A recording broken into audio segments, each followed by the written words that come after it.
मेरी किस्मत जगाने को खुदा का नाम काफी है। मेरी किस्मत जगाने को खुदा का नाम काफी है। हजारों गम मिटाने को खुदा का नाम काफी है। शामिले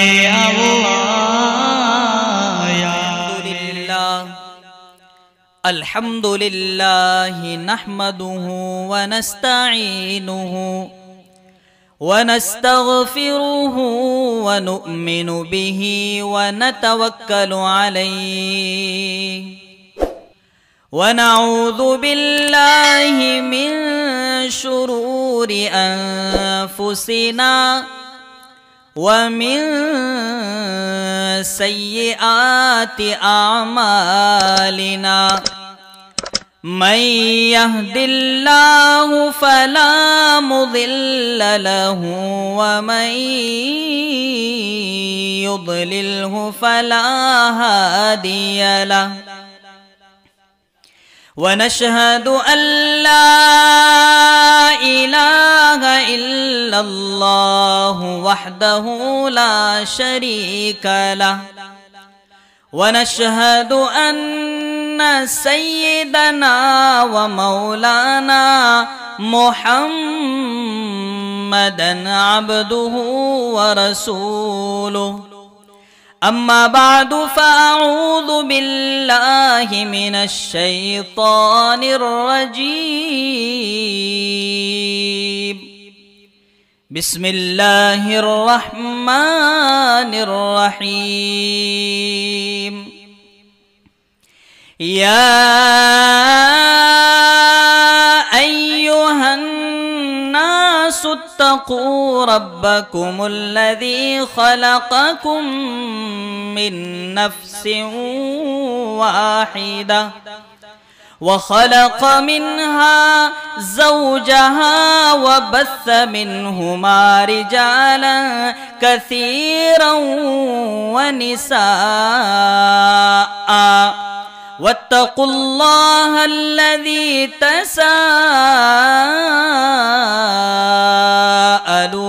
बिही वल अरहाम इन्नल्लाह कान अलैकुम रक़ीबा।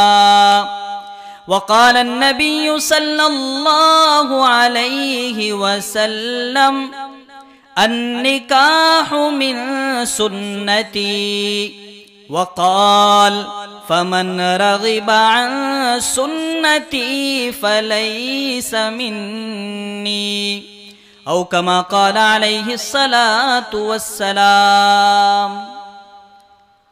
तमाम हज़रात दुरूद शरीफ पढ़ लें। अल्लाहुम्मा सल्लि अला सय्यिदिना मुहम्मद व अला आलि सय्यिदिना मुहम्मद व बारिक व सल्लिम। हम सब जानते हैं कि इस वक्त हम निकाह के उन्वान से यहाँ हाजिर हुए हैं। निकाह की अहमियत, ज़रूरत, फजीलत क्या है, ये जानने के लिए, ये सुनने के लिए हम यहाँ जमा हुए हैं। और निकाह के मौके से ये जलसा बुलाया गया, ये मजलिस बुलाई गई, ये बहुत बड़ी बात है। आज के दौर के हिसाब से इस तरीके की मजलिस निकाह के मौके से बुलाना ये वाक़ियतन बहुत बड़ी बात है। वजह ये है कि जब खुशी का मौका आता है तो इंसानियत खुदाए वहदहु ला शरीक लहू के अहकामात को पीठ के पीछे डाल देती है और अपने मर्जी के मुताबिक खुशियां मनाती है। ये इंसानियत की एक बहुत बड़ी इस दौर की बीमारी हो चुकी है। ऐसे दौर में हाजी अब्दुल रशीद साहब को अल्लाह ने ये तौफीक दी कि वो अपने फर्जंद बिलाल की शादी के मौके पर इस तरीके की दीनी मजलिस मुनाकिद करे। मैं उन्हें मुबारकबादी पेश करता हूँ और दुआ करता हूँ कि अल्लाह उनके फर्जंद के निकाह में बरकत अता फरमाए। पहली बात जो इस वक्त मैं आपके सामने रखना चाहता हूँ, खुतबे में मैंने जो आयत पढ़ी है उसकी मैं तफसीर आपके सामने रखूंगा और निकाह के ताल्लुक से अल्लाह के रसूल ने जो अहकामात सिखाए, करके दिखाए, वो भी आप हजरात की खिदमत में पेश करूंगा। पहली बात, इज़्दिवाजी जिंदगी से पहले, इज़्दिवाजी जिंदगी के वक्त और इज़्दिवाजी जिंदगी के बाद, ये 3 मौके इंसान को आते हैं। कवारा होता है, शादीशुदा हो जाता है और फिर उसके बाद बूढ़ा हो जाता है। शादी के मौके से आमतौर से काजी साहब आते हैं, खुतबा पढ़ते हैं और रस्मी तौर पर जिस तरीके से निकाह होता है हो जाता है। लेकिन निकाह के मकासिद, जिंदगी कैसे गुजारना है, एक अजनबी दूसरे अजनबी से मिल रहा है तो दोनों को जिंदगी कैसे गुजारना है, इन अहकामात का पता 99% बच्चों को नहीं होता है। इसलिए जरूरी है कि आज की इस मजलिस में मैं कुछ उसूल व आदाब जो जिंदगी भर हर इंसान को काम आएंगे आपकी खिदमत में पेश करूं। कुरान का अंदाज अगर आप देखोगे तो ये पाओगे कि कुरान कभी भी जुज़इयात को बयान नहीं करता, तफसील को बयान नहीं करता, बारीक बारीक मसाइल को बयान नहीं करता। कुरान का ये अंदाज है कि कुरान उसूल की बात करता है, कुरान मोटे मोटे अहकामात बता देता है। उसके बाद मेरे और आपके आका ताजदारे मदीना सैयदुल अंबिया ताजदारे बतहा बदरो हुनैन के सिपे सालार शहिंशाहे दो आलम सल्लल्लाहु अलैहि वसल्लम उन आयतों की तफसीर बयान करते हैं। मुहद्दिसीन उन्हें समझते हैं, मुफस्सिरीन उन्हें समझते हैं और इस तरीके से उम्मत के पास अहकामात पहुंचाए जाते हैं। नमाज को ले लीजिए, 73 मर्तबा तकरीबन जिक्र आया, नमाज कायम करो, नमाज कायम करो। इसी तरह ज़कात का इतने ही मर्तबा जिक्र आया, ये मुफ्ती तकी उस्मानी की तहकीक है, इतने ही मर्तबा जिक्र आया ज़कात का भी। लेकिन कुरान में आप कहीं भी नहीं पाओगे कि फज्र की 4 रकात है, जोहर की 8 रकात है, असर जोहर की 12 रकात है, असर की 8 रकात है, मगरिब की 7 रकात है, ईशा की 17 रकात है, आपको कुरान में नहीं मिलेगा। ज़कात कैसी निकालना है, किसको देना है, क्या अहकाम है, कुरान में नहीं मिलेगा। इजमाली तौर पर मिल सकता है, तफसीली तौर पर नहीं मिलेगा। लेकिन निकाह, मुआशरत, मुआमलात, आइली कवानीन कुरान ने तफसील से बयान की, उसकी जुज़इयात भी बयान की। इज़्दिवाजी जिंदगी ये एक ऐसी चीज है कि जिससे मुआशरा बनता भी है, मुआशरा बिगड़ता भी है। अगर मियाँ बीवी के ताल्लुकात अच्छे हैं तो उनके बच्चों पर अच्छे असरात पड़ते हैं, और अगर मियाँ बीवी के ताल्लुकात खराब हैं, झगड़ा हो रहा है, गाली गलौच हो रही है, तो बच्चे पर बुरा असर पड़ता है। यही वजह है कि इज़्दिवाजी जिंदगी पर मुआशरे की बका मुज़मर है, मुआशरे की बका इज़्दिवाजी जिंदगी की सही बका पर है। इसी वजह से कुरान ने इसकी जुज़इयात तक बयान की, एक एक चीज बयान की, हदीस में तफसील से इसका जिक्र आया। खुतबे निकाह में जो आयत काजी साहिब मौलवी साहिब पढ़ते हैं उस पर कभी आप गौर करें। 3 आयतें पढ़ी जाती हैं, सूरह निसा जो मैंने खुतबे में पढ़ी, और एक आयत या अय्युहल्लज़ीना आमनुत्तकुल्लाह हक्क तुकातिह वला तमूतुन्न इल्ला व अंतुम मुस्लिमून। एक आयत पढ़ी जाती है या अय्युहल्लज़ीना आमनुत्तकुल्लाह वक़ूलू क़ौलन सदीदा युस्लिह लकुम अअमालकुम व यग़फिर लकुम ज़ुनूबकुम। इन तीनों आयतों पर आप गौर करेंगे तो आपको कहीं भी निकाह का तज़किरा नहीं मिलेगा। इन तीनों आयतों में निकाह का तज़किरा नहीं है, फिर खुतबे में ये तीनों आयतें पढ़ी जा रही हैं। आखिर इसमें हिकमत क्या है, इसकी वजह क्या है? कुरान में इन तीनों आयतों का लुब्बे लुबाब खुलासा ये है कि अल्लाह से डरो, तकवा इख्तियार करो, तकवा इख्तियार करो। क्यों? इसलिए कि इंसान किसी के भी हक पामाल नहीं करेगा जब उसको अल्लाह का खौफ होगा, किसी पर जुल्म नहीं करेगा जब उसे अल्लाह का खौफ होगा। इसलिए हुकूकुल इबाद का मामला इज़्दिवाजी जिंदगी का उसी से ताल्लुक रखता है। इसको पेशे नजर रखते हुए खुतबे निकाह में अल्लाह से डरने की ताकीद की गई ताकि हुकूकुल इबाद में गफलत पैदा ना हो जाए। इसलिए इन 3 आयतों को आम तौर से खुतबे निकाह में पढ़ा जाता है। अगली बात, मियां बीवी का रिश्ता ये बड़ा अनमोल रिश्ता है, ये बड़ा खूबसूरत रिश्ता है। माँ बाप का रिश्ता ये बड़ा मुकद्दस रिश्ता है, और मियां बीवी का रिश्ता ये बड़ा खूबसूरत रिश्ता है। इससे नस्लें बनती भी हैं और इससे नस्लें बिगड़ती भी है। अगर मियां बीवी के ज़हनो दिमाग में, आमाल में, अफ़आल में, अक़वाल में खुदा का खौफ है तो फिर उनकी औलाद में वही खौफ मुंतकिल होता है, वही असर उनकी औलाद में जाता है।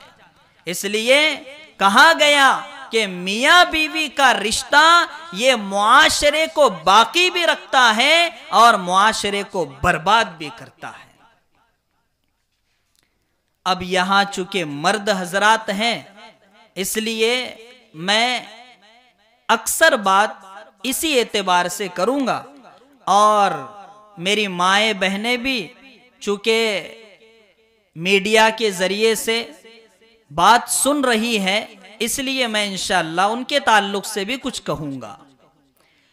पहली बात, शौहर के ज़हनो दिमाग में ये होना चाहिए कि जो औरत मेरी बीवी बनकर मेरे घर में आई है वो किसी की बेटी है, और कोई बाप जिन्हें बेटियां है वो मेरे इस जुमले का बखूबी एहसास करेंगे कि कोई भी बाप अपनी पेट की औलाद को, अपनी लख्ते जिगर को, जो बच्ची बाप की उंगली पकड़कर बड़ी हुई हो, जो बच्ची बाप की आगोशे शफकत में पली हो, जिस बच्ची को बाप एक लम्हे के लिए अपनी नजर से जुदा करना पसंद ना करता हो, क्या वो बाप कभी किसी अजनबी को अपनी बच्ची सौंप सकता है?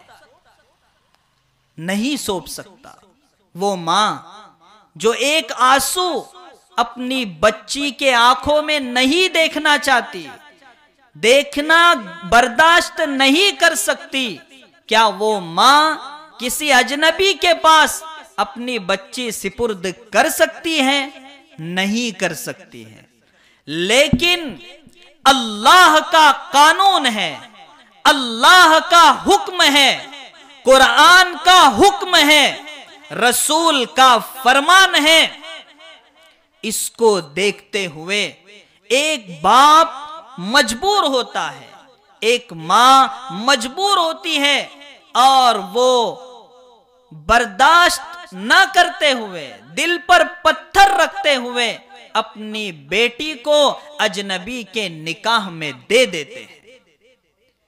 ये सिर्फ और सिर्फ अल्लाह के हुक्म की वजह से, वरना कोई बेटी अपने बाप पर बोझ नहीं होती, बल्कि जिन्हें ज्यादा बेटियां होती हैं वो इस बात पर खुश नजर आते हैं।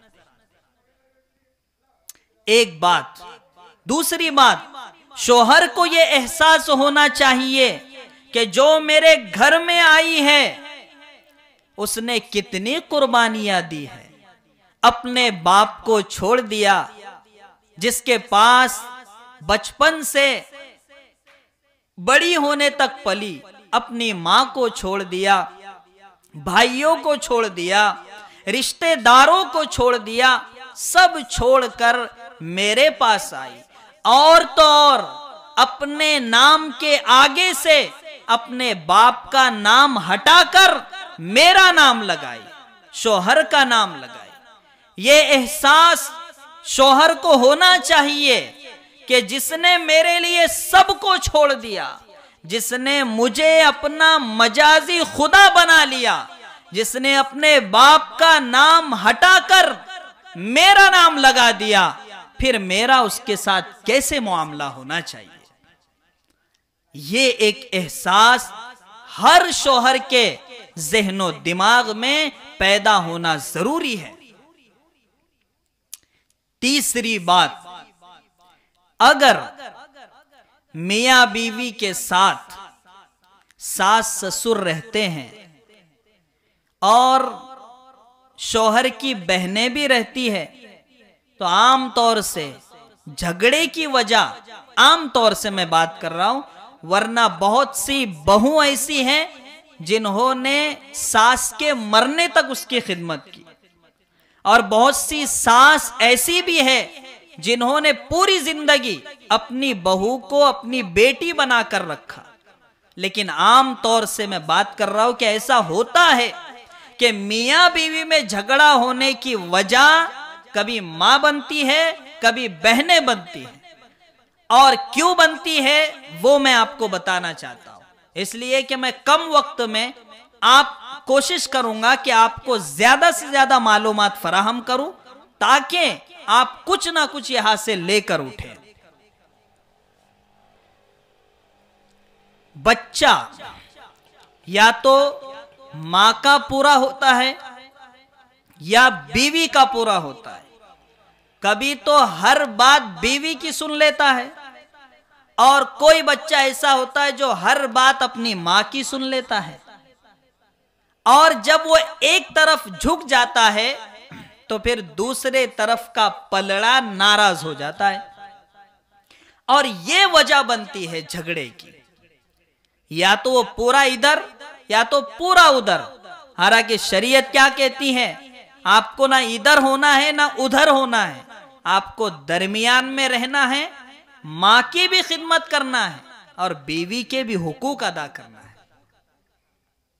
ये इस्लाम कहता है। लेकिन आज मुआशरे पर नजर डालिए, देखिए, तो आपको 90% झगड़े इस बात पर होते हुए दिखाई देंगे कि मेरी मां की खिदमत नहीं करती, या मेरी मां इसकी कोई बात नहीं मानती, या इसका नहीं सुनती। ये सब चीजों की वजह से झगड़े होते हैं। इसका इलाज मेरे उस्ताद जामिया डाभेल के काजी मुफ्ती हिफ्जुर रहमान सिमलकी दामत बरकातुहुमुल आलिया ने, जब मेरा निकाह होना था तो मैं उनके पास गया था, तो उन्होंने इसकी सबसे बड़ा इसका हल मुझे बताया था। हमारे उस्ताद ने कहा था, बेटा मां को ये कहना कि देखें वो आपकी बहू है, आप अगर उसकी किसी गलती को देखती हो, कोई गलती आपको नजर आती है, तो आप मुझे कहिए, उसे डायरेक्ट मत कहिए। हो सकता है कि वो नादानी में आपकी शान में गुस्ताखी कर बैठे, आपकी उम्र का लिहाज न रख सके, आपको बुरा भला कह दे और मैं उसे बर्दाश्त न कर सकूं। मां को इस तरह कह दें। उधर बीवी को यह समझाएं कि देखें, अगर मां की तरफ से कोई ज्यादती होती है तो सब्र करें, और जब मैं आ जाऊं तो मुझे बताए, मैं अपने वालिदा से बात करूंगा।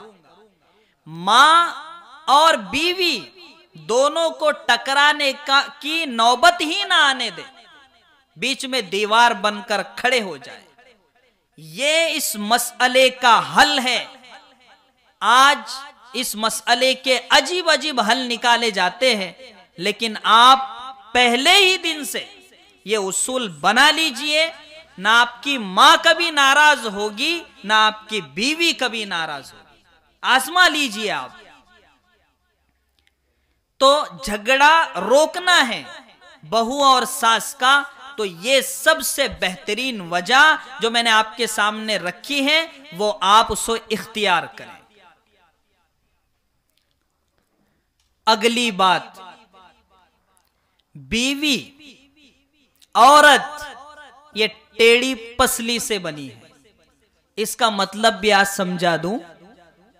बहुत से लोग औरत की बुराई में इस जुमले को पेश करते हैं, औरत तो टेढ़ी पसली की बनी है, और एकदम हकीर तरीके से उस जुमले को इस्तेमाल करते हैं, यानी औरत की बेइज्जती में उसे जिक्र किया जाता है, इस्तेमाल किया जाता है। अल्लाह के रसूल की हदीस में यह जुमला है। उसका क्या मतलब है? एक मतलब तो यह है, उलमा ने लिखा कि आदम अलैहिस्सलाम की टेढ़ी पसली से वो बनाई गई। दूसरा मतलब यह लिखा कि जिस तरह टेढ़ी पसली होते हुए उसी तरीके से उसका फायदा अपनी जगह पर है और उसकी खूबसूरती भी है, इसी तरह औरत का मिजाज मुख्तलिफ है, लेकिन उसका जो फायदा है वो अपनी जगह पर है।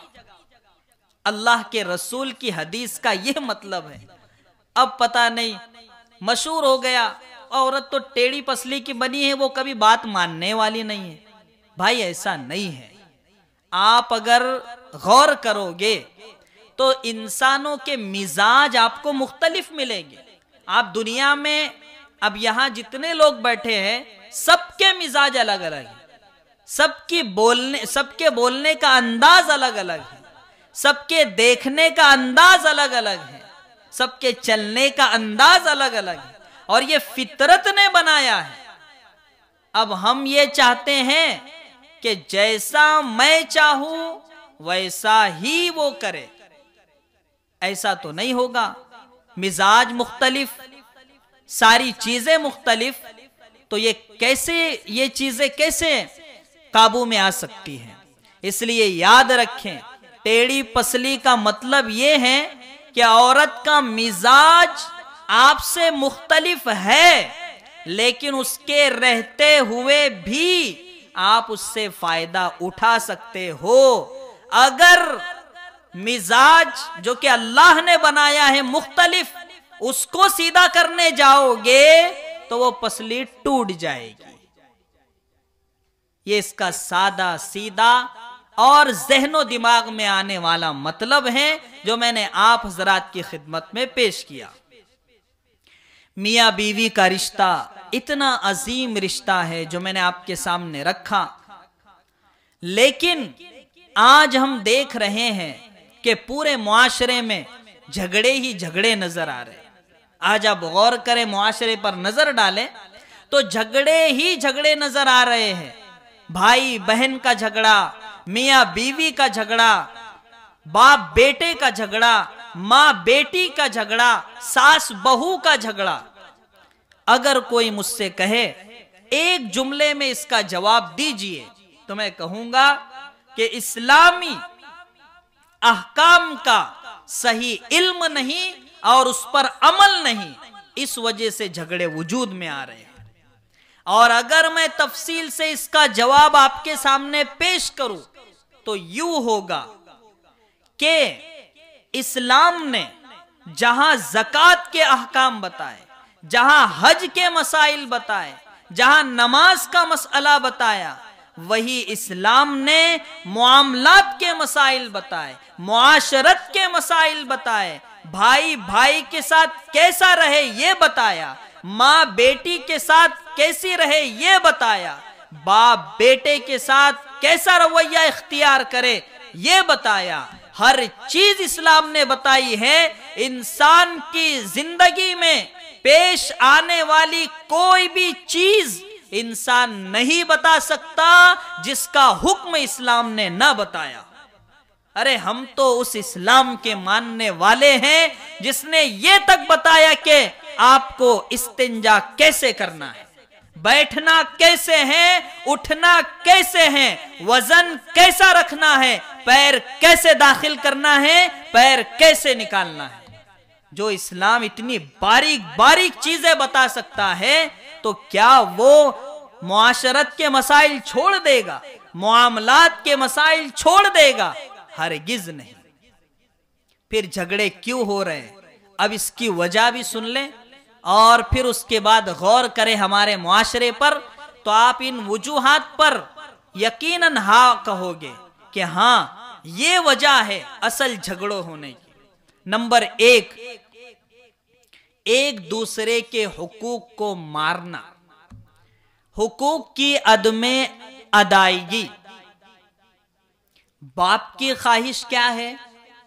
बेटा मेरे हुकूक अदा करे। बेटे की ख्वाहिश क्या है? कि बाप मेरे हुकूक अदा करे। माँ की ख्वाहिश क्या है? बेटी मेरे हुकूक अदा करे। आप मुआशरे में नजर डालो तो आपको ये चीज मिल जाएगी, नजर आ जाएगी कि हर एक अपने तो हुकूक मांग रहा है लेकिन दूसरों के हुकूक मार रहा है। किसी की जमीन किसी ने हड़प कर ली, किसी का माल किसी ने ले लिया, तो क्या वो उसका चेहरा देखेगा? क्या वो उससे बात करेगा? हंसेगा उसके सामने जाकर? कभी भी नहीं। ये नफ्सियात है इंसान की। आप नाहक तरीके से किसी का माल खा लो, किसी की जमीन हड़प कर लो, वो कभी भी आपको हंसकर मुस्कुराकर नहीं मिलेगा। हालांकि इस्लाम ने ईसार की तालीम दी, इस्लाम ने ईसार का हुक्म दिया। अब ईसार क्या है और अपना हक लेना क्या है और हक मारना क्या है, इसे एक छोटी सी मिसाल से आप समझ लीजिए। खाने की मिसाल मैं रखता हूं। एक प्लेट में दो शख्स बैठे हुए हैं और दो बोटी रखी हुई है। अब एक शख्स ये करें कि भाई मैं तो खाते रहता हूं, दिल में ये सोचे मेरे साथी को मिल जाए और उसका हक है लेकिन वो ले नहीं रहा है, छोड़ रहा है, खाने दो इसको। इसे कहते ईसार। और एक दोनों कहे कि भाई एक एक ले ले, हिस्सा बराबर।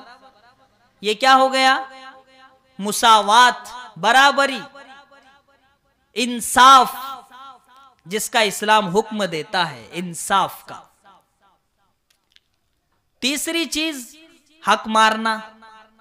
उस भाई को कुछ बातों में लगा दिया और दोनों हड़प कर लिया, तो ये क्या हो गया?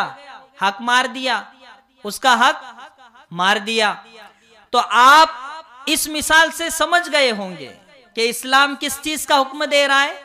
ईसार का। और उसकी एक मिसाल फजाइल अमाल में किस्सा पढ़े हैं ना भाई, खास तौर से हमारे जो माशाअल्लाह जिन्हें कबूल करता है, जो जमात में निकलते हैं, अल्लाह हम सबको उस रास्ते से के जरिए भी हम सब की खिदमत को कबूल करे। फजाइल अमाल में वो वाकया लिखा है, सबको याद है, सुनते रहते हैं। एक सहाबी के पास अल्लाह के रसूल आए और आकर कहने लगे कि मेरे पास मेहमान आए हैं, कुछ खाना हो तो इंतजाम कर दो।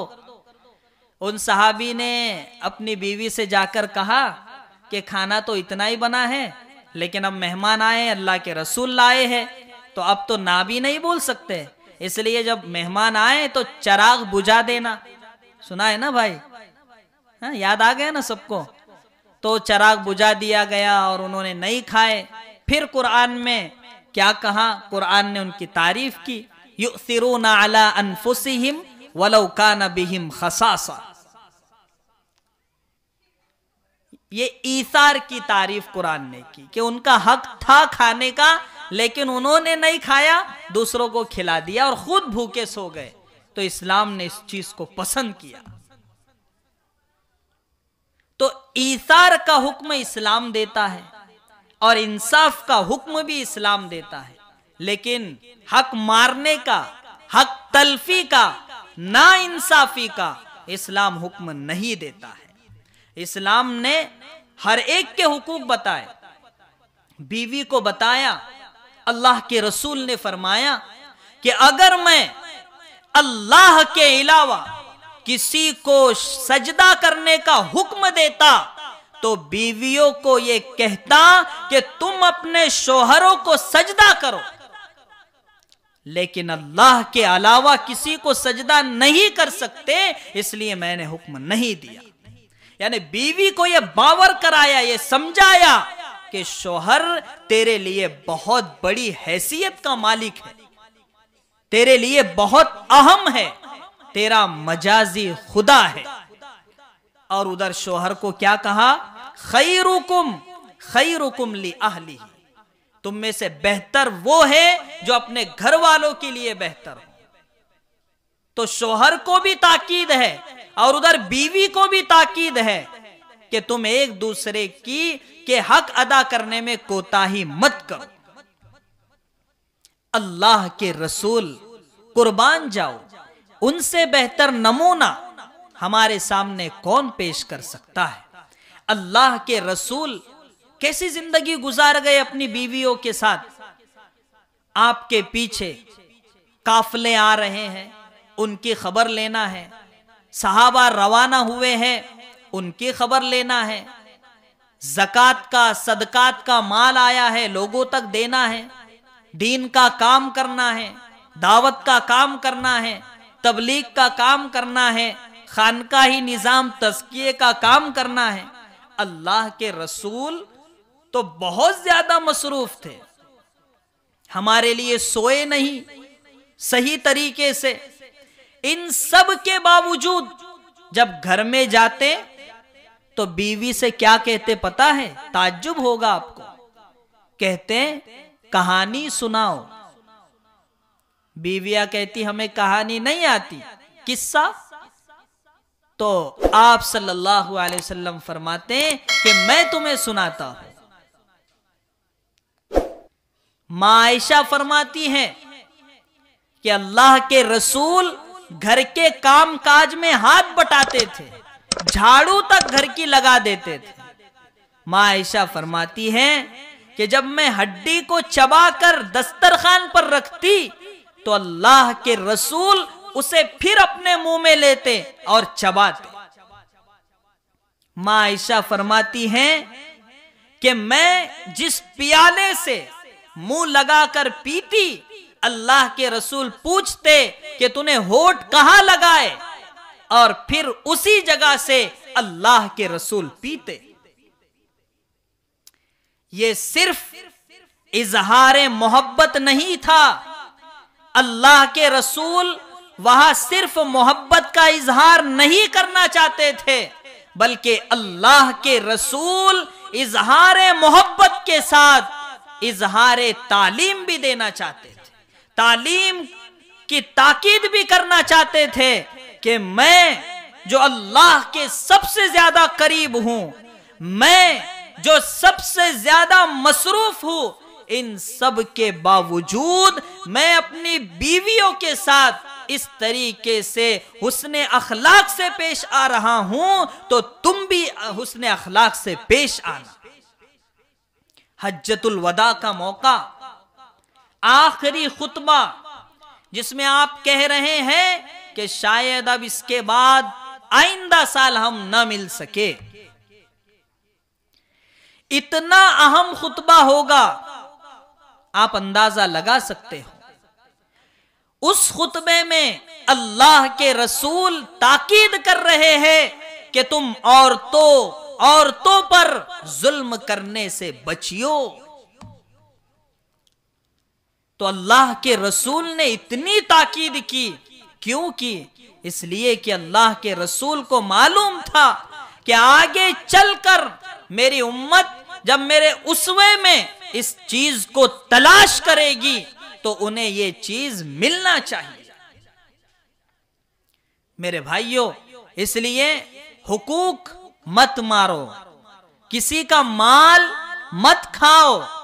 आज ये निकाह का मौका है तो बात निकली है तो मैं आपको पेश कर ही देता हूं। बड़े अफसोस के साथ मुझे कहना पड़ रहा है कि वो बाप जो अपनी बच्ची को जन्म देता है, वो मां जो अपनी बच्ची को जन्म देती है, वो भाई जो उसी मां से पैदा हुआ है, वो बेटी जो एक ही मां से भाई और बहन निकले हैं, लेकिन अफसोस है उस बाप पर जो उस बेटी को शादी होने के बाद बोलता तो नहीं है लेकिन आमाल के जरिए अजनबी बना देता है। कैसे? आप भी सोच रहे होंगे कैसे? विरासत, बेटी की शादी कर दी और उसके बाद भाई भी समझते हैं कि अब तो उसकी शादी हो गई, अब खर्चा तो कर डाले। बाप भी सोचता है, मां भी सोचती है। हालांकि मेरे भाई, जो लड़के को, जिस लड़के को माँ बाप ने पैदा किया है, उन्होंने तो उस लड़की को भी पैदा किया है।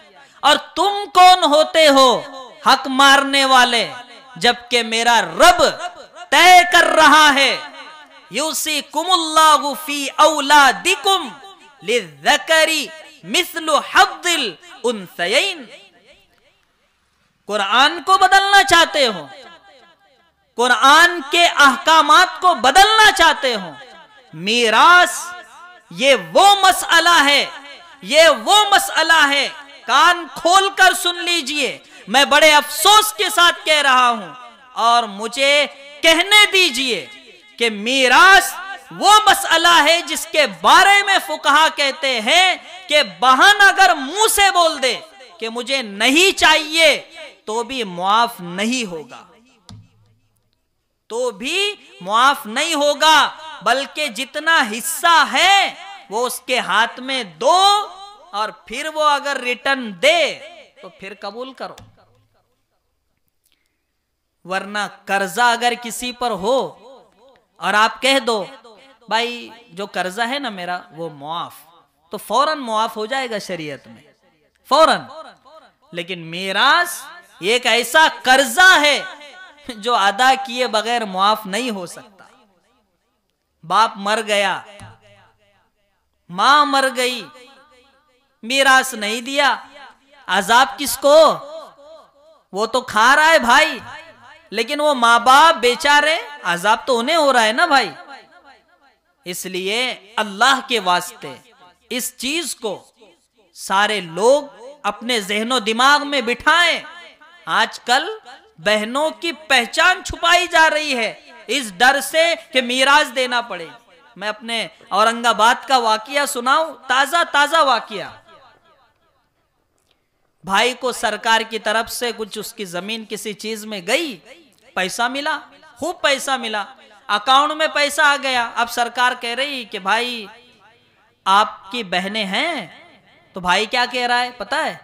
2 बहनें हैं, एक भाई है, एक लौता भाई और 2 बहनें। उसको कह रहा है कि मेरी तो कोई बहन ही नहीं, सीधा। लेकिन कानून तो भाई अब बहुत ज्यादा जानकारी वाला है, तो फौरन पता चल गया सरकार को इसकी 2 बहनें हैं। फिर उसका पैसा पूरा अकाउंट में रोक दिया गया। उसे कहा गया 2 बहनों को लाओ, उनके दस्तखत लाओ, उसके बाद पैसा मिलेगा।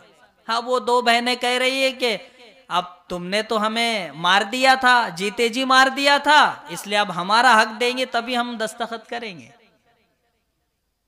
तो मेरे भाई, जब अल्लाह ने हक दिया है तो हम कौन होते हक मारने वाले। इसलिए हुकूकुल इबाद का मसला बड़ा कठिन मसला है, बड़ा खतरनाक मसला है। हुकूकुल इबाद, हुकूकुल्लाह तो मुआफ हो जाएंगे, अल्लाह अपना हक मुआफ कर देगा, लेकिन बंदे का हक जब तक बंदा मुआफ ना करे उस वक्त तक मुआफ नहीं होगा। याद रखिए, हिदाया किताब है और हनफियों की बड़ी मोतबर किताब है, और उसमें सारे नमाज से लेकर मुआमलात, मुआशरत, सारे मसाइल बयान किए गए। 4 हिस्सों में साहिब हिदाया ने उस हिदाया को बांटा है। एक हिस्से में सिर्फ इबादात को बयान किया है, बाकी 3 हिस्सों में मुआमलात, मुआशरत और हमारे जो आपस के लेन देन, ये सब चीजें, घरेलू जिंदगी, इन सब को बयान किया है। इसलिए फुकहा कहते हैं कि इबादत 1/4 दीन है और मुआमलात, हुकूकुल इबाद, ये 3/4 दीन है। इस पर हमें गौर करना चाहिए। इसलिए हुकूकुल इबाद में हक तलफी की वजह से हमारे हरे भरे रिश्ते टूट जाते हैं। ये बहुत बड़ी वजह है जिसको मैं बयान कर रहा हूं आपके सामने। इसे दिल से लगाएं और इस पर अमल करें। अगर इस मजमे में या जो भाई सुन रहे हैं उनसे मेरी रिक्वेस्ट है, दरख्वास्त है कि अगर आपका बाप मर चुका है और आपकी बहनें विरासत से महरूम हैं तो उन्हें विरासत दे दीजिए, ताकि आपके बाप को कब्र के अंगारे न लिपटे, कब्र में अंगारों में आपका बाप न सोए, अजदहे उसे न डसे। इसलिए रहम करो अपने बाप पर, अपनी मां पर, और अपनी बहनों को विरासत दे दो।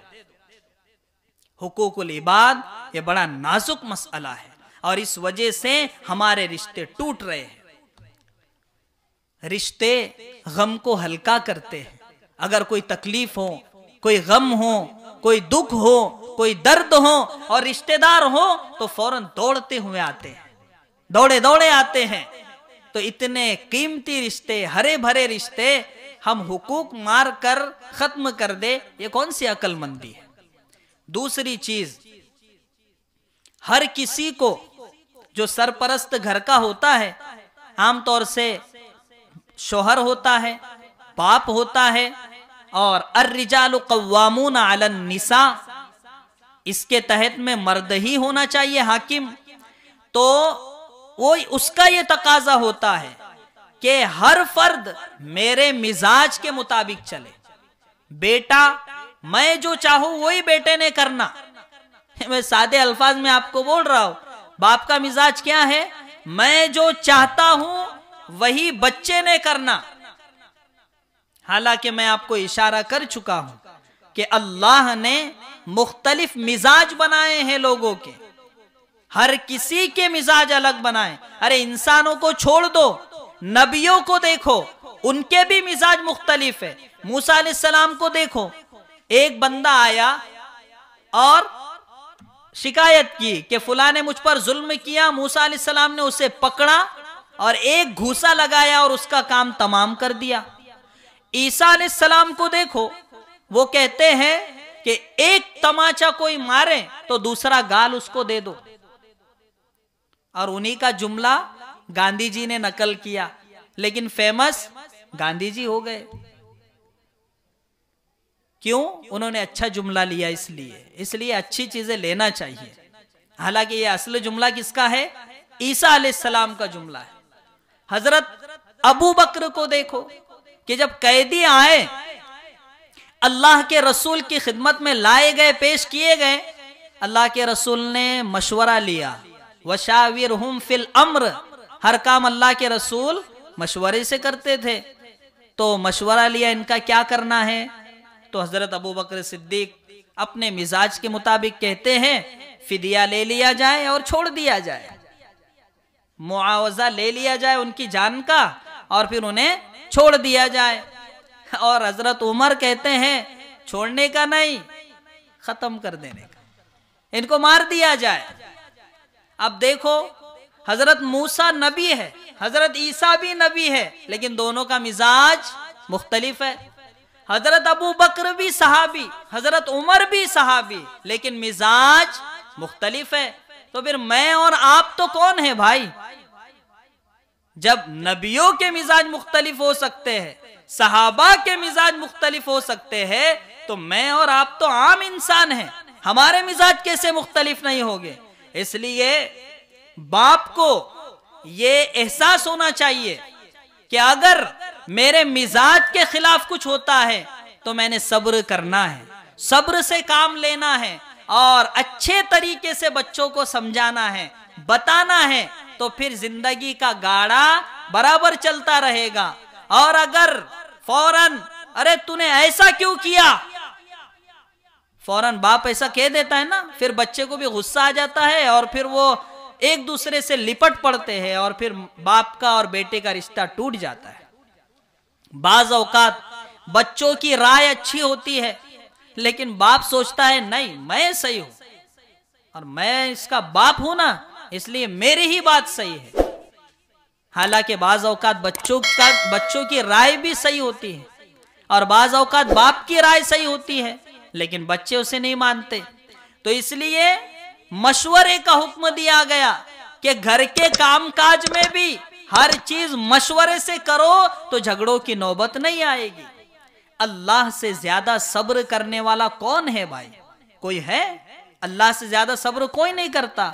ये मुझे आंखें दी, आपको आंखें दी, जबान दी, कान दिए, चलने का अंदाज दिया, उसके बावजूद हम क्या कर रहे?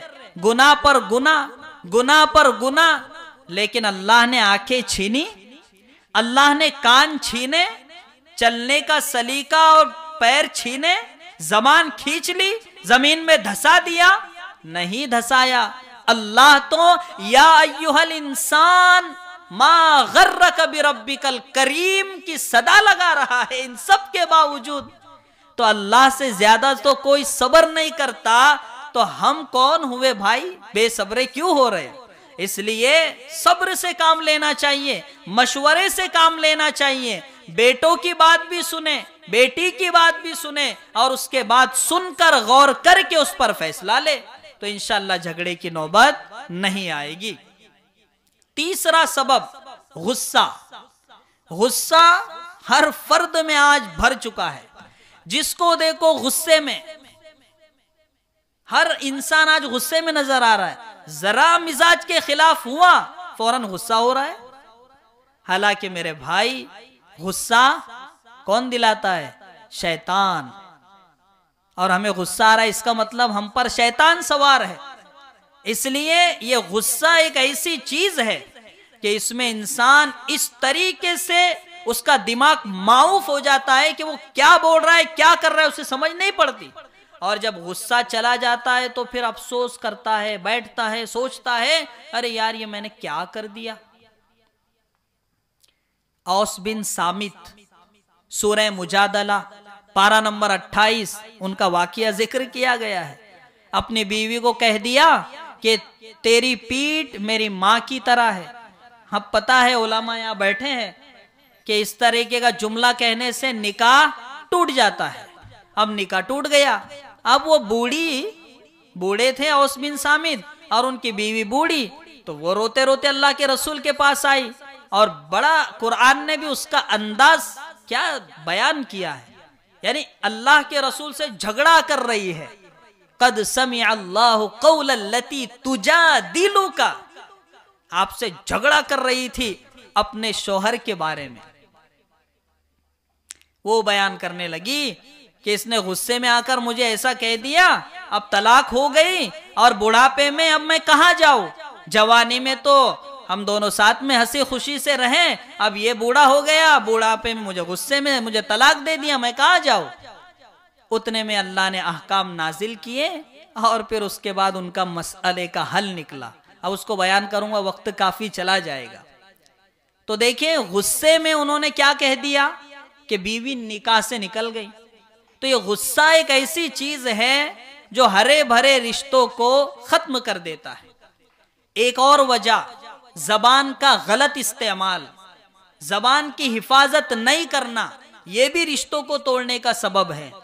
बीवी अगर शोहर कोई एक जुमला उसे गुस्से में कह दे तो बीवी का काम है कि उस पर सब्र करे, क्योंकि शोहर गुस्से में है तो गुस्से के वक्त एक शख्स को तो सब्र करना ही चाहिए। अब बीवी का काम यह है कि वो कुछ ना बोले। अगर बीवी गुस्सा हो रही है तो फिर शोहर कुछ ना बोले। लेकिन अब ये मैं जुमला बोल रहा हूं तो आप कहेंगे कि जोरू का गुलाम बना रहे। बीवी कुछ बोले और शोहर कुछ ना करे, ये हो सकता है क्या? ऐसा ही आप कहेंगे। हालांकि ऐसा नहीं है। अल्लाह के रसूल की सीरत पढ़ें, अल्लाह के रसूल ने ऐसे मौके से सब्र भी किया है। वो भी इंसान थी, उनके औरतें इंसान थी, उनसे भी उनमें भी नोक झोंक होते रहती थी, मसले मसाइल खड़े होते ही रहते थे। अल्लाह के रसूल ने सब्र किया है। तो बीवी जब गुस्से में हो तो शोहर सब्र करे, शोहर जब गुस्से में हो तो बीवी सब्र करे। आज होता क्या है, एक जुमला अगर शोहर ने कहा तो बीवी कहेगी मैं तो हार जाऊंगी अगर मैं इसे जवाब नहीं दूंगी, फौरन जवाब दे डालती है। और फिर बात बढ़ते बढ़ते इस नौबत को पहुंचती है कि रिश्ता ही टूट जाता है। इसलिए मेरे भाई मेरी बहनों, सब्र से काम लो। ये रिश्ता चलाना है तो सब्र इसका बहुत बड़ा हथियार है। इसे अपने हाथ में लो और इस जिंदगी की खुशियां लूटो। एक और सबब, जब नई नई शादी होती है, दुल्हे मियां नए नए बनते हैं तो उन्हें तो ऐसा लगता है कि ये जिंदगी का सबसे मेरा खूबसूरत लम्हा है, खूबसूरत दिन है, खूबसूरत मौका है। और एक बात मशहूर है लोगों में, भाई आज का दिन ऐश कर लो, उसके बाद रोना ही है। ये है ना भाई, मशहूर है ना। हालांकि इन्हीं चीजों की वजह से आज हम लोग अपने रिश्तों में खटास पैदा कर रहे हैं। ये गलत बात है। जो बीवी पहले दिन जैसी हमें खूबसूरत लगती है, पूरी जिंदगी हमें खूबसूरत लग सकती है, लेकिन हमारा मिजाज, हमारी सोच, हमारी हवस इस चीज को गवारा नहीं करती। और 6 महीने नहीं गुजरते कि बीवी को जो प्यार पहले दिन दे रहा था वो 6 महीने के बाद नहीं देता, बीवी को नजरअंदाज कर देना शुरू करता है। फिर वहां से दोनों में अनबन शुरू हो जाती है। एक और वजह, इसलिए मेरे भाइयों, बीवी को मोहब्बत दो। और अपनी बहनों से कहूंगा कि शोहरों को मोहब्बत दो। जब शोहर आए काम कर कर कंपनी से, नौकरी से, तो बीवी का काम है, जो मेरी बहनें सुन रही हैं उनसे मैं कहना चाहता हूं, आपका काम है कि आप जब दरवाजा खोलो तो चेहरे पर मुस्कुराहट हो, चेहरे पर हंसी हो। और शोहर का काम है कि जब दरवाजे में दाखिल हो तो कड़ी पीकर दाखिल ना हो, बल्कि शक्कर मुंह में लेकर दाखिल हो, मुस्कुराहट चेहरे पर लेकर दाखिल हो और अल्लाह के रसूल का अंदाज अपनाते हुए दाखिल हो। अस्सलामु अलैकुम व रहमतुल्लाहि व बरकातुहू, चेहरे पर मुस्कुराहट, बीवी के भी शोहर के भी। तो देखे फिर कैसी थकावट निकलती है, कैसी थकान खत्म हो जाती है। अब भाई शोहर थक कर आ रहा है और उधर बीवी बैठी है टेंशन में, दरवाजा खोलेगी और उसकी तरफ देखेगी भी नहीं। अब वो बेचारा पहले थक कर आया है, ये मैं प्रैक्टिकली बातें आपको बता रहा हूं, ऐसा हो रहा है हमारे मुआशरे में। अब वो बेचारा थक कर आया है और बीवी कड़ी पीकर बैठी है, तो आप बताओ उसका दिल क्या बोलेगा? गुस्सा होगा ना भाई, जरूर होगा। और अगर बीवी मुस्कुराए और शोहर एकदम गुस्से में दाखिल हो जाए वो एक शख्स का वाकया मैंने पढ़ा, वो मुफ्ती तकी उस्मानी दामद बरकातुहुल आलिया का दोस्त आया और कहने लगा, मुफ्ती साहब मैं जब घर में जाता हूं तो बीवी भी चुप, बच्चे भी चुप, और किसी में हिम्मत नहीं कि मेरे सामने आवाज कर सके। इतना दबदबा है, इतना रौब है, और इतना मैं बड़ा बन के बैठा हूं। मुफ्ती साहब ने उसकी बात सुनी और कहने लगे कि भाई तुम जो सिफात बयान कर रहे हो ये दरिंदे की सिफत है, तो आप कौन हो बताओ। तो वो चुप हो गया। फिर उसे बताया मुफ्ती साहब ने कि मेरे भाई ये कोई आपकी बादशाहत नहीं है कि आपको देखकर आपकी बीवी भी डर गई, बच्चे भी डर गए और बेचारे सहम गए। ये हुकूमत नहीं है। हुकूमत तो ये है कि जब आप घर में दाखिल हो तो बीवी का दिल भी बाग बाग हो जाए और बच्चे भी उछलकर आपकी तरफ आए और ये कहे कि मेरे अब्बू जान आ गए, और बीवी कहे कि मेरा सरताज आ गया। ये असल बादशाहत है। और ये बादशाहत कब मिलेगी? जब अल्लाह के रसूल के अखलाक को हम अपनाएंगे। और एक वजह और बहुत अहम वजह, जब भी मियाँ बीवी में कुछ होता है, कुछ भी अनबन होती है भाई, अब वो भी इंसान है दोनों। अल्लाह के रसूल नाराज होकर ऊपर चले गए थे, वो वाकया उलमा के जहनों में है। बीवियों से नाराज होकर ऊपर के माले पर चले गए। वो लंबा चौड़ा वाकया है, फिर क्या क्या हुआ सबको मान। तो नाराजगी तो होती है एक दूसरे से। नाराजगी नहीं होना ये कोई फरिश्ता होने की अलामत नहीं है, नाराजगी होगी। लेकिन शौहर क्या करता है?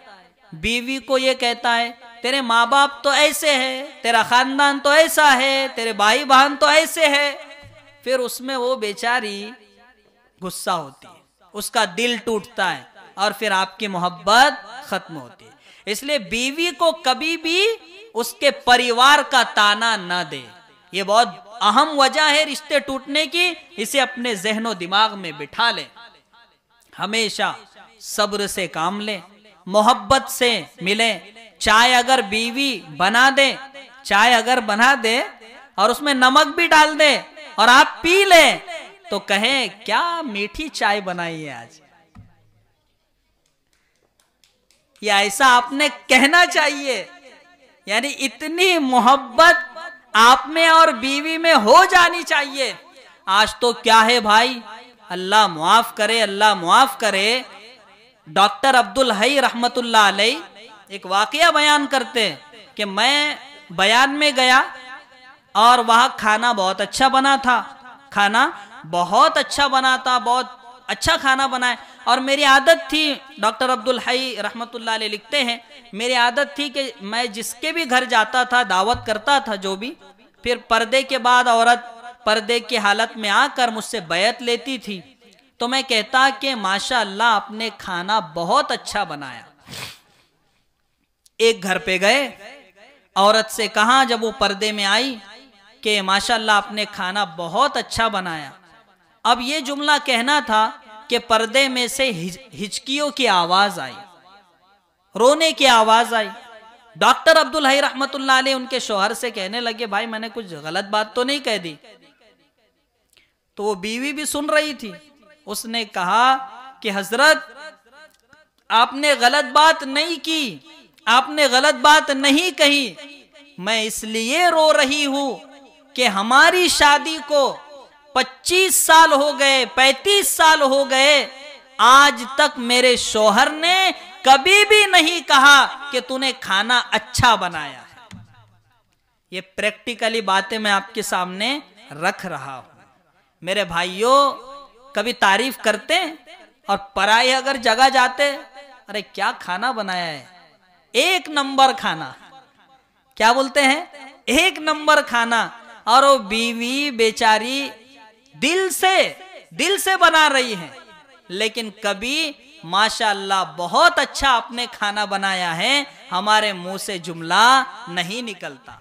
गौर करें, यहाँ हमारे बहुत से बड़ी उम्र के हजरात भी बैठे हैं और छोटी उम्र के लोग भी बैठे हैं। सब गौर करें कि हमने कितनी बार अपनी बीवी से कहा कि आपने बहुत अच्छा खाना बनाया है।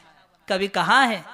मेरे भाई, जिसने कहा है उसको मुबारकबादी पेश करता हूं, और जिसने नहीं कहा है वो अभी घर पर जाकर सीधा ही नहीं कह देना, खाना खाने के बाद कहना। बाज लोग वक्त से पहले ही कह देते तो असर नहीं होता है ना भाई, वो जोश में चले जाते हैं, आज तो मौलाना का बयान सुना हूं, आज इस पर अमल कर ही डालता हूं। वो एक आदमी बेचारा घर पे गया और प्याज थी घर में पड़ी हुई, टोकरी उठाकर बाहर फेंक दिया। बीवी कहने लगी कि कुछ असर तो नहीं हो गया ना, अंदर कुछ चला तो नहीं गया। तो वो कहने लगा, नाना आज तो मौलाना ने बयान किए हैं प्याज खाना हराम है। हालांकि क्या कह रहे थे मौलाना, व्याज खाना हराम है। भाई नींद में सुन रहे थे, सुन लिया प्याज खाना हराम है, तो सीधा घर पर जाकर प्याज का टोकरा ही फेंक दिया। तो बाज औकात ऐसा भी होता है, जब बात सही तरीके से नहीं सुनते तो फिर बाफते हैं घर पर जाकर। इसलिए जाने के बाद फौरन तारीफ मत करना, वरना वो भी समझ जाएंगे कि मौलाना ने आज कुछ बराबर बयान किया है। मेरे भाई, इसलिए अल्लाह के वास्ते ये मोटी मोटी बातें जो मैंने आपको बताई है, बड़े दर्द दिल के साथ बताई है। हमारे हाजी अब्दुल रशीद साहब को अल्लाह जज़ाए खैर दे, इस मौके से उन्होंने सबको जमा किया है, ये बहुत बड़ी बात है। अब देखो, अल्लाह ने मुझसे जो बुलवाया मैंने आपके सामने पेश किया, मैंने आपके सामने रख दिया टूटे फूटे अंदाज में, और अब आपका काम है कि आप इन चीजों को खुद इस पर अमल करें। मैं भी इस पर अमल करता हूं अल्हम्दुलिल्लाह। जितनी बातें मैंने आपको बताई, अल्लाह गवाह है, मैं सब पर अमल करता हूं, क्योंकि मेरे उस्ताद ने ये तमाम चीजें मुझे बताई थी जो मैंने आपके सामने पेश की है। इसलिए मेरे भाइयों, अगर बहुत सारे मुझे ऐसा लग भी रहा था कि अब नींद आने ही वाली है, इसलिए थोड़ा मैंने चस्का लगा दिया। वो एक भाई बयान में आए, बैठे और सो गए। अब बेचारे थके हुए होंगे, बाज़ औकात इंसान थका हुआ होता है, कोई जानबूझकर तो सोता नहीं, क्योंकि बेचारा बयान सुनने आया है तड़प से, तो कोई सोने नहीं आया है। तो इसमें उस आदमी की गलती नहीं है, वो आकर बेचारा सो गया। घर पर गया, बीवी ने कहा कि मौलाना ने क्या बयान किए, तो कहा कि इतना कुछ खास बयान नहीं किए, बस इतना कहा भाई आगे आगे आ जाओ, और फिर कहने लगे अल्लाह सबको अमल की तौफीक अता फरमाए। अब वो जैसे आकर बैठा था, मौलाना कह रहे थे, रफीक भाई माशाअल्लाह साउंड हमारे रफीक भाई का, मुस्कान साउंड वलसाड़, अल्लाह इनको जज़ाए खैर दे, अच्छे अंदाज में आप तक आवाज पहुंचाने का जरिया बन रहे हैं, अल्लाह इनको भी जज़ाए खैर दे। तो वो क्या हुआ, आकर बैठा और फौरन सो गया। और कब उठा, जब मौलाना कह रहे थे अल्लाह सबको अमल की तौफीक अता। अब वही बयान जाकर बीवी को सुना दिया। मौलाना ने इतना खास नहीं कहा, बस इतना कहा भाई करीब करीब आ जाओ, अल्लाह सबको अमल की तौफीक अता फरमाए। तो ऐसा नहीं होना चाहिए, ऐसा नहीं होना चाहिए। तो भाई जो बातें मैंने कही है सबके समझ में आ गई है। मैंने ये कोशिश की है कि मुख्तसर वक्त में ज्यादा से ज्यादा बातें आप तक पहुंचाऊं, आप तक पैगाम पहुंचाऊं। अल्लाह मुझे भी, आपको भी और तमाम सुनने वालों को अमल की तौफीक अता फरमाए। और मैं फिर से एक बार शुक्रिया अदा करता हूं जिन लोगों ने ये प्रोग्राम बुलाया है, अल्लाह उनको भी जज़ाए खैर दे। ये एक बहुत बड़ी बात है इस जमाने में मेरे भाइयों, ये फितनों का दौर है, फितनों का दौर है।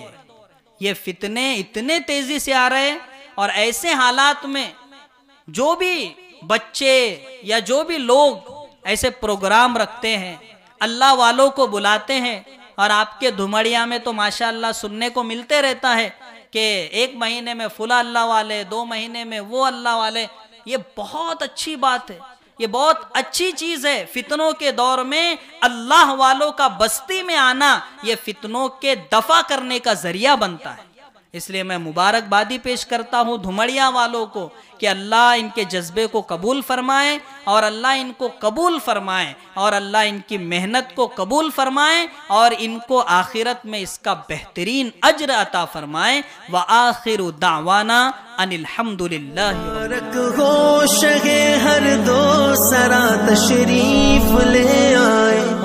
मुबारक हो, मुहम्मद मुस्तफा तशरीफ ले आए। मौलाया सल्ली व सल्लिम दाइमन अबदन अला हबीबिका खैरिल खल्क़